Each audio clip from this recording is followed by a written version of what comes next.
Mais uma vez, bom dia a todos, a paz do Senhor Jesus Cristo. Neste momento muito especial, vamos fazer algumas reflexões na Palavra de Deus.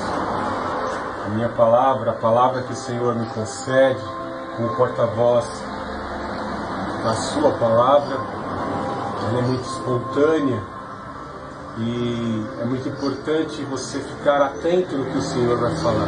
Nós temos um texto, um fragmento central, do qual nós assim nos limitaremos, mas estaremos abrindo total liberdade ao Espírito Santo para que fale ao teu coração nesse período de véspera de Natal. Como foi assim pré-estabelecido, nós estaríamos neste mês de dezembro trazendo mensagens acerca do nascimento do Senhor Jesus Cristo. Já tive aqui a oportunidade de dizer que o Senhor Jesus Cristo não nasceu no dia 25 de dezembro. Se você não quiser comemorar, não comemore. Nós, em si, remanescente cristã Filadélfia, nós, assim, juntamente com todo o mundo cristão ocidental, louvamos e adoramos o nascimento do Senhor Jesus Cristo, com o intuito de enfatizar a importância do nascimento, da presença dele no nosso coração.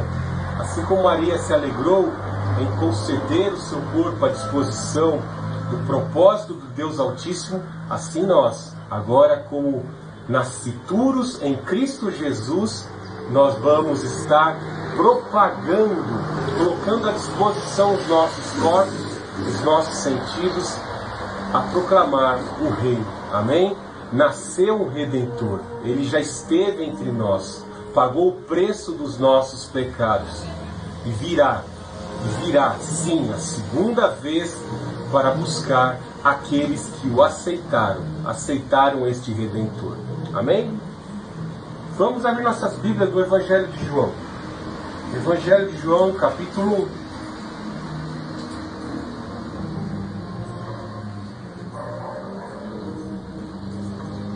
No princípio, aquele que é a palavra já existia. A palavra estava com Deus. A palavra era Deus.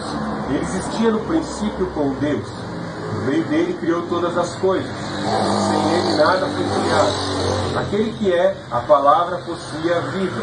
E a sua vida trouxe luz a todos. A luz brilha na escuridão.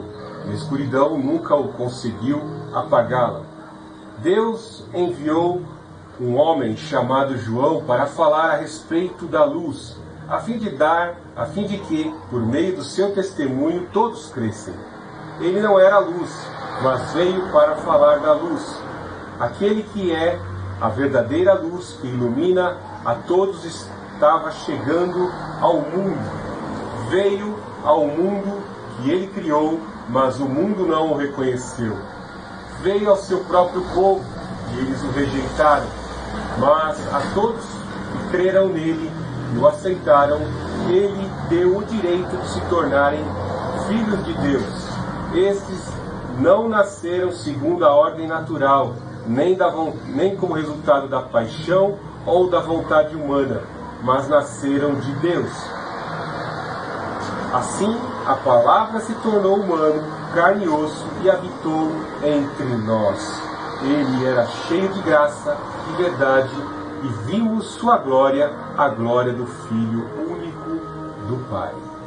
Deus Altíssimo, Deus de amor, Deus de poder, mais uma vez aqui estamos, meu Deus, para estarmos pregando a Tua Palavra, difundindo o Teu Evangelho, porque foi uma ordem assim estabelecida aos verdadeiros discípulos. Ide por todo mundo, pregai o Evangelho a toda criatura. Aqui estamos, Pai. Eu coloco a Tua inteira disposição, a minha vida, para pregar acerca do Senhor Jesus Cristo, a luz do mundo. Em nome do Senhor Jesus Cristo, eu te peço, Pai Santo, fala com o Teu povo, fala com esses que nos ouvem pela plataforma do YouTube. Em nome do Senhor Jesus Cristo, salva, liberta, leva provisão, leva socorro, leva a palavra de conforto, leva a palavra de esperança, Pai Santo, a todos que nos assistem, em nome do Senhor Jesus Cristo.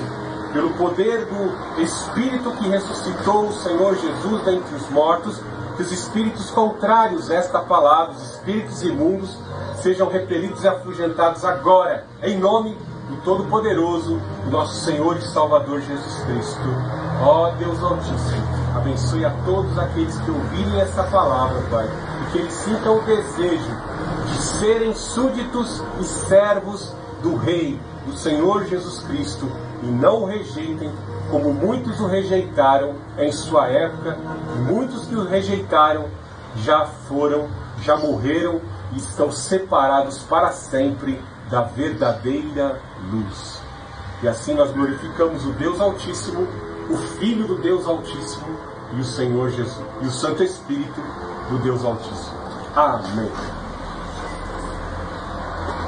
Louvado seja o nome do Senhor, por nessa manhã nós podemos estar aqui. Quantos que já não pegaram, assim, tomando posse de suas férias coletivas, muitos assim que não conhecem a verdade, saem para baladas, saem para bagunçar, para farra, para bebedices, para a imoralidade, e talvez numa manhã como essa muitos não consigam se levantar. Mas nós, assim, tocados pelo Espírito de Deus, como todas as manhãs de domingo, assim amanhecemos estimulados a celebrar o Senhor Jesus Cristo, o nosso Rei, o nosso Redentor. Ele morreu, mas ressuscitou, e a sua mensagem nos traz esperança, e a esperança de vida eterna. Louvado seja o Rei, louvado seja o Senhor Jesus Cristo. O Evangelho de João, ele é considerado por muitos os apreciadores da palavra de Deus como o mais lindo de todos os evangelhos. Talvez a palavra de Deus ela é completa em si mesmo, mas o Evangelho de João, e talvez alguns de seus versículos tragam em sua completude toda a intenção da palavra de Deus. No Evangelho de João nós encontramos no capítulo 3, verso 16, porque Deus amou o mundo de tal maneira que deu seu Filho unigênito para que todo aquele que nele crê não pereça, mas tenha a vida eterna. Nós encontramos versículos que são essenciais para a salvação. E diante das inquietações, das dúvidas sobre a nossa existência, quem somos, como sobreviver, para onde vamos, qual o destino daqueles que não estão na luz e na verdade, nós encontramos aqui no Evangelho de João palavras bem claras, textos bem claros, frases bem claras e objetivas que nos ajudam a compreender. Aqui no capítulo 1 de João, nós vemos a defesa de João, ele, aquele discípulo que deitava no ombro do Senhor Jesus Cristo, e ouvia, recebia o consolo do Paráclito do Deus Altíssimo, que assim é chamado no grego, Consolador, Paráclito. João buscava consolo deitado ao ombro do Senhor Jesus Cristo, e assim recebia não só a presença do Paráclito, do Consolador, mas também o seu conselho. A presença de Deus nos traz refrigério à alma. Se nós tivermos a mesma intenção do evangelista João, que escreveu este evangelho, com certeza nós teremos uma vida bem sucedida. Ele foi entre os discípulos, todos tiveram mortes assim, um tanto que terríveis. Ele morreu na sua velhice, ele não passou pela morte, como alguns dos discípulos assim foram martirizados. Mas já depois da vinda do exílio, que ele passou na ilha de Pátimos, depois de um terrível exílio, nós vemos que Domiciano, por ordens superiores, assim mandava aos seus subordinados que João transportasse uma terrível canga sobre os seus ombros, e talvez isso trouxe uma implicação dele não poder andar na sua velhice, ele tinha que ser transportado. E era muito comum na época em que ele ali passou, já no final de sua vida, como bispo de Éfeso, as congregações ali em Éfeso, ele ser transportado, ele ficava um tanto que envergonhado, e ele repetia as palavras que assim estão contidas, tanto neste evangelho, como também nas epístolas, né? Aquele que tinha um temperamento forte, Deus o chamava, o Senhor Jesus o chamava de filho do trovão, né? Por causa do seu temperamento tanto forte, ele no final da sua vida ele assim dizia: filhinhos, amai-vos uns aos outros, perdoai-vos uns aos outros. Ele foi com certeza lapidado ao longo de toda a sua vida. Ele morreu por morte natural após o terrível exílio na ilha de Patmos. E algo que é incabível aqui no Evangelho de João, em contraste com os outros evangelhos, né, é encontrarmos uma genealogia. Se você olhar os outros evangelhos, com exceção de Marcos, Mateus e de Lucas, nós encontramos uma genealogia. Genealogia que nós aprendemos no primeiro domingo, a de Mateus, depois nós vamos ver a genealogia de Lucas.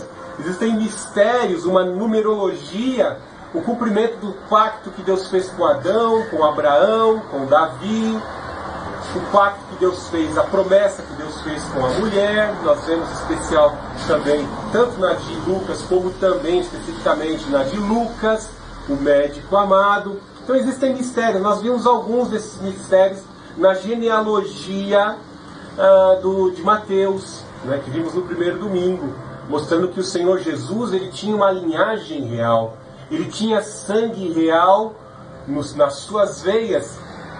Mas entendemos que Jesus houve o cumprimento do pacto davídico. José era o pai tutor, né? Mas ele não tinha, entre aspas, semente de homem para que ele viesse ao mundo. O Senhor Jesus Cristo ele nasceu de um ato sobrenatural, fecundando óvulo, semente de mulher, óvulo de mulher. O Senhor Jesus Cristo não foi resultado de um contato sexual abençoado. Ele foi o resultado de um ato sobrenatural e milagroso do poder do Espírito Santo, fecundando o óvulo de Maria, cumprindo a promessa que ele havia feito, que o Deus Altíssimo havia feito para Maria. Em especial, como eu disse, não há necessidade alguma de uma linhagem aqui no capítulo 1 de João. Por quê? O nosso Senhor Jesus Cristo, ele sempre foi um com Deus. Sempre habitou de eternidade a eternidade. E uma eternidade, ela não pode ser cronometrada em horas de 3.600 segundos. Então não existe cronometragem de eternidade, da eternidade. Não tem princípio de dias e nem fim de dias. Nós é que somos limitados aos cronômetros, ao nosso tempo. Eu, pastor Fernando, sempre estou olhando aqui para a câmera e vendo o tempo. Nós somos limitados pelo tempo. Não queremos atrasar ninguém, porque sabemos que temos uma agenda. No final de ano sempre surgem visitas, tem algumas coisas a serem feitas. Nós não queremos nos atrasar. O tempo de Deus nunca se atrasa, apesar de ele não ter um relógio e ser submetido ao tempo cronometrado como nós. Então o Senhor Jesus Cristo, ele habita de eternidade a eternidade. Veja que para trazer esse período indeterminado, João começa dizendo: no princípio aquele que é a palavra já existia. Se você está aqui com outras versões, a RA ou a RC, a revista corrigida ou a revista atualizada, você vai encontrar: no princípio era o verbo. Verbo significa palavra, palavra significa logos. João tinha o intuito de não só comprovar aos hebreus, comprovar ao mundo cristão, ao reino de Deus, que o Senhor Jesus Cristo, aos súditos do reino de Deus, que o Senhor Jesus é o Filho do Deus Altíssimo, como Ele, o Criador de todas as coisas. Ele trouxe à existência tudo o que existe, que nós podemos ver hoje. Tudo que é obra da criação, a fauna, a flora, tudo que podemos ver, criaturas microscópicas, como a partícula da menor de todas, que só podem ser vistas com poderosos microscópicos. Nosso Deus, Ele trouxe à existência pelo poder da sua palavra. Quando falamos pelo poder da sua palavra, logo entendemos que Ele tem um poder espiritual, sobrenatural, capaz de dar forma, de trazer à existência a molécula, de trazer à existência uma célula viva e a existência. Então podemos entender que o nosso Deus tinha uma pré-existência antes de tudo que nós podemos constatar que é existente neste mundo. Eu estou aqui vendo esse lindo vaso de flores que a minha esposa colocou. A beleza da criação. Quem foi o conselheiro de Deus ao lhe instruir que fizesse flores tão lindas? Né? Eu estou aqui de frente para o Córrego dos Machados. A Avenida Córrego dos Machados, aqui em frente à igreja. E eu vejo algumas árvores que crescem agora neste período de verão, principalmente que começam algumas chuvas. A mata começou a crescer ao redor do rio, nas margens do rio. A vegetação está ganhando força porque o nosso Deus envia chuva, ele cria um fenômeno hidrológico de evaporização da água que formam nuvens, e o processo de ebulição nas nuvens despeja a chuva fertiliza o solo e nasce a vegetação, e nasce a flora. E a fauna se alimenta da flora. Veja alguns pássaros ali nas margens daquele rio. Então vemos que a existência de Deus, ela tem inteligência, ela tem soberania, porque ela cuida de todas as coisas. As coisas foram pré-estabelecidas para se harmonizarem e, de certa forma, criarem toda uma cadeia de estruturas para que a coroa da criação, especificamente nós, seres humanos, que somos a coroa da criação, pudéssemos sobreviver. Então, aqui vemos, com esta afirmação doutrinária ao qual eu acabei de dizer, que existe um Deus soberano, que tinha existência, que tem sabedoria, que tem volição, que tem sentimentos.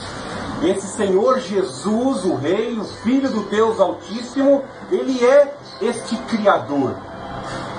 Ele, juntamente com o Pai, é o Criador. Veja que ele fala, a palavra estava com Deus e a palavra era Deus.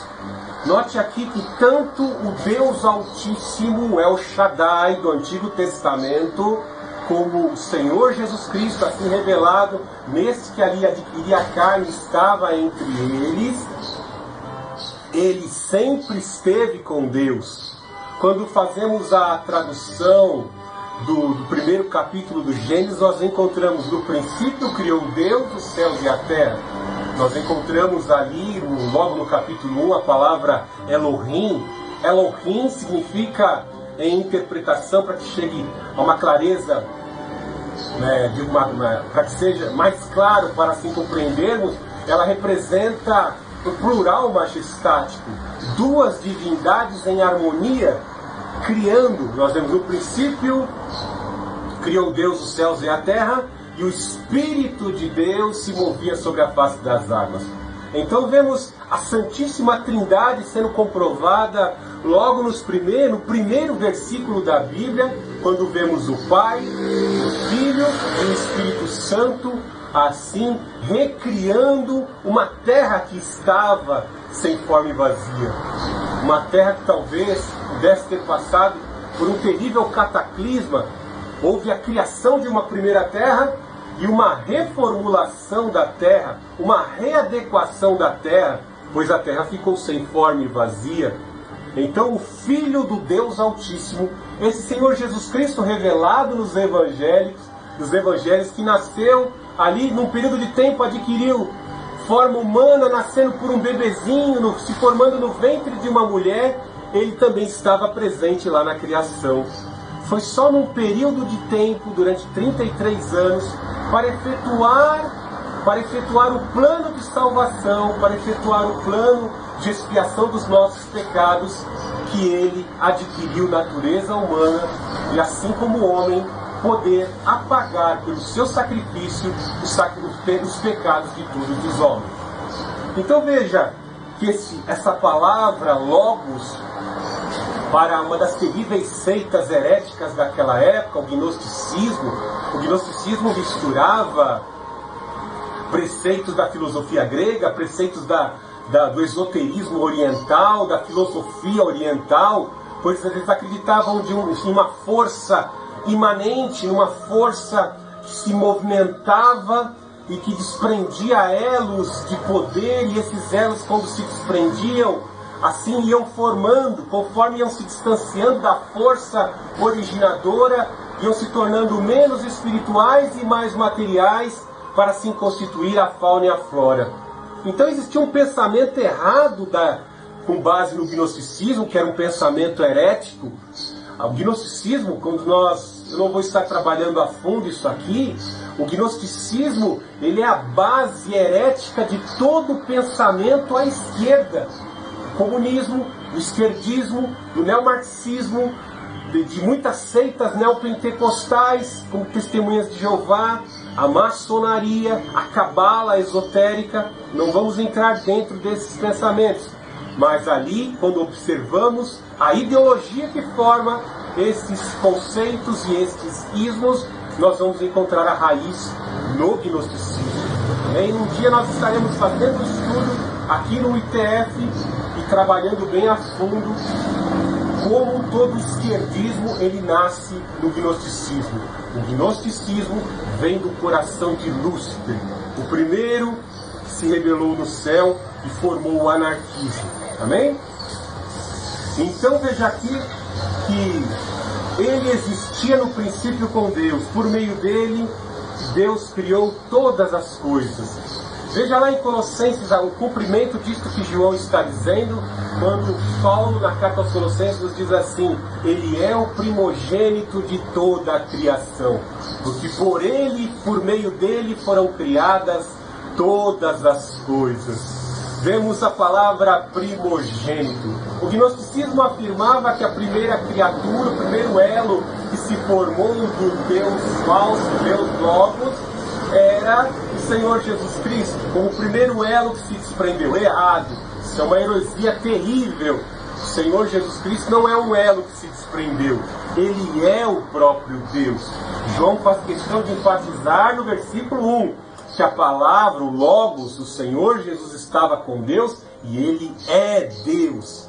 As palavras de reverência que assim eram atribuídas ao Deus do Antigo Testamento, no Novo Testamento são atribuídas também ao Senhor Jesus Cristo. Paulo fala ainda na carta aos Colossenses: porque nele habita corporalmente toda a plenitude da divindade.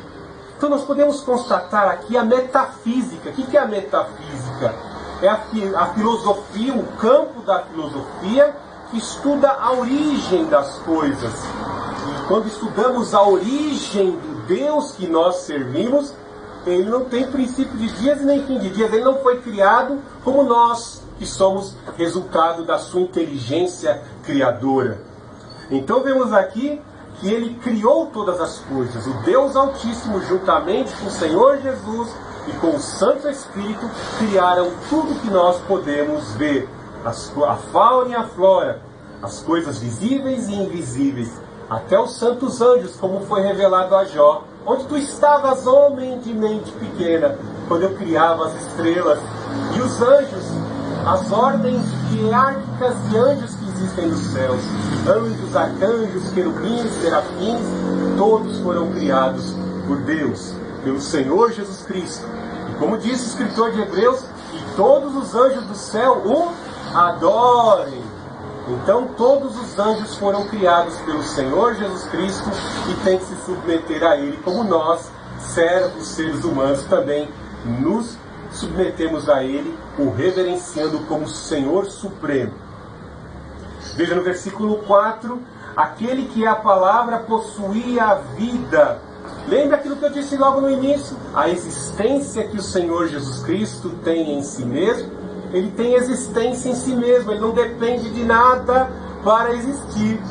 Fica sem beber água algumas horas, ou fique nesse verão sem beber água algumas horas, você vai desidratar. Por isso você sente esse desconforto, esta fraqueza, porque o sol escaldante aqui neste verão em São Paulo nos leva a ficar enfraquecidos, né?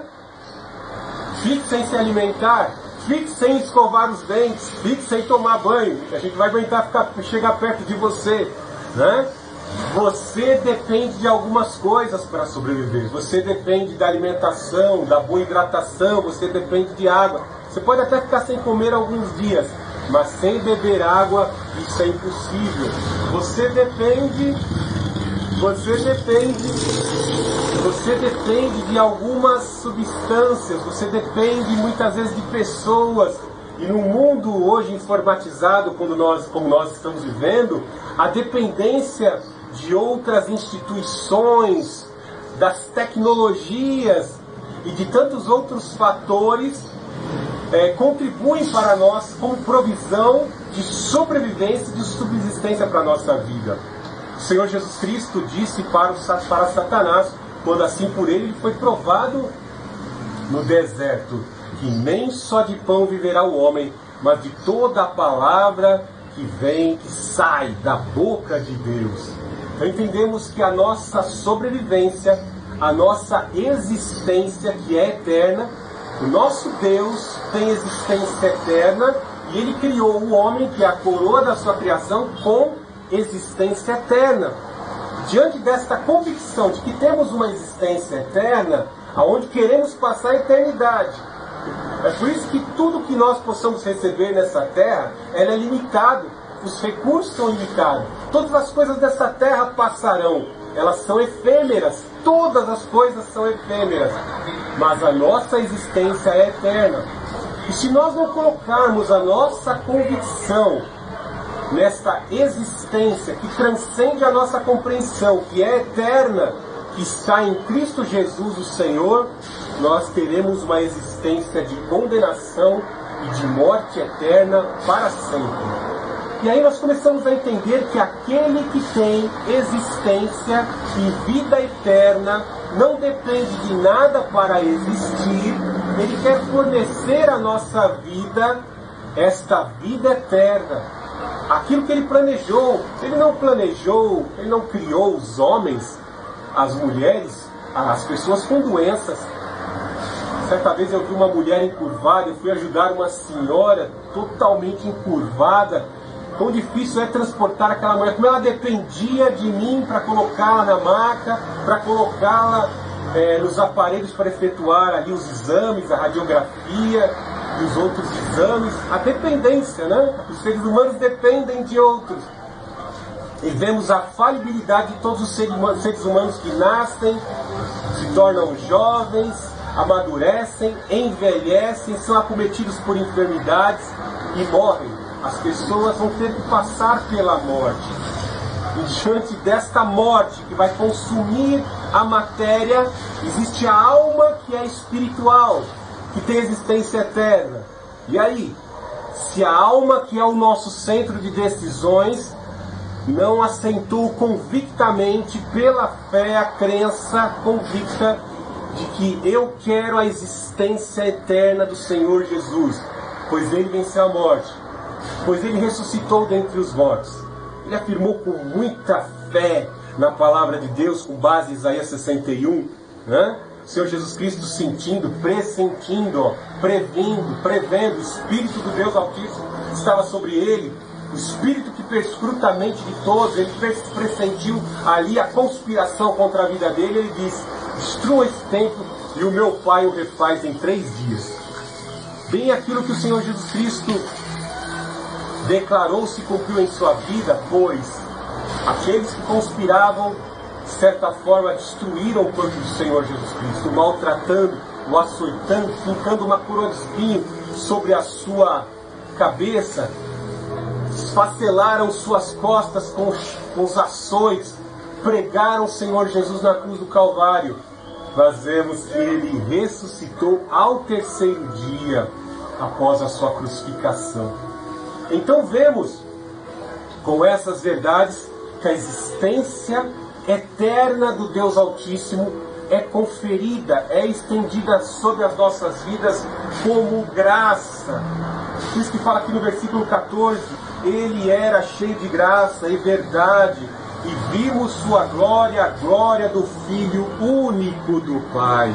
Ele estendeu essa graça para as nossas vidas, para que nós não passemos a eternidade, a existência eterna em remorso, em arrependimento no inferno, separado lá no local de tormento. No inferno este, que é uma prisão que foi criada como local de punição para todos que seguem as doutrinas de demônio, a cultura do demônio, os prazeres do demônio, por opção para saciar as suas próprias carnes. Então, veja que esta verdade é trazida à nossa vida. Aquele que a palavra possui a vida, e a vida trouxe luz a todos. A vida trouxe luz, a existência de vida, a sua existência de luz é contrastada com a corrupção deste mundo. Este mundo está em trevas, este mundo está no engano, esse mundo vive o engodo. A cultura deste mundo é abominável, porque ela leva à destruição do corpo. Paulo fala que aquele que peca contra o Senhor não peca simplesmente contra ele, peca também contra o seu próprio corpo. Visto que, quando a pessoa pratica glutonaria, esta glutonaria traz implicações nocivas, agravos para o seu organismo. As bebedices trazem implicação para o seu fígado. As bebedices trazem implicação para o cérebro. O consumo de drogas traz implicação para os neurônios, para o cérebro. Bem assim, se a pessoa morre encegueirada, escrava dos vícios, do pecado, da imoralidade, será eternamente, passará eternamente a sua existência nas trevas. Por mais que não possa ver hoje, dizendo, eu sou livre para beber, como a música do sambista, se eu quiser beber eu bebo, se eu quiser fumar eu fumo, se eu quiser fazer o que eu quero eu faço. Essa é a lei do telema da Bíblia satânica de Anton LaVey, inspirada na filosofia de Aleister Crowley. O homem tem o direito de fazer o que bem quer, mas nem tudo que você pode fazer é lícito, nem tudo que você pode fazer lhe convém, porque esta liberdade é confundida pela libertinagem, e a libertinagem traz a sua implicação, traz a condenação eterna. Por isso é muito importante você ter essa compreensão do que é a luz e do significado, da relevância do Senhor Jesus Cristo quando Ele, assim, no princípio, na formação de todas as coisas, Ele planejou nos criar para que nós pudéssemos expressar neste mundo de treva, neste mundo jaz do maligno, a sua glória em obediência aos ensinamentos do seu Filho, que é a luz do mundo. Tantos homens tentaram destruir o cristianismo, como eu disse na introdução dessa mensagem. Tentaram destruir os líderes da igreja, mas a luz da palavra de Deus, lâmpada para os meus pés é a tua palavra, e luz para os meus caminhos, ela continua presente. Tão eterna como aquele que a gera, pois o Senhor Jesus é fonte de luz inesgotável. A luz da sua palavra, a luz dos seus ensinamentos, ilumina o nosso ser, e nós somos luzeiros neste mundo corrompido, dominado pelas trevas. Louvado seja o nome do Senhor Jesus Cristo. Veja no versículo 5. A luz brilha na escuridão, e a escuridão nunca conseguiu apagá-la. Os líderes desta terra nunca conseguiram apagar a luz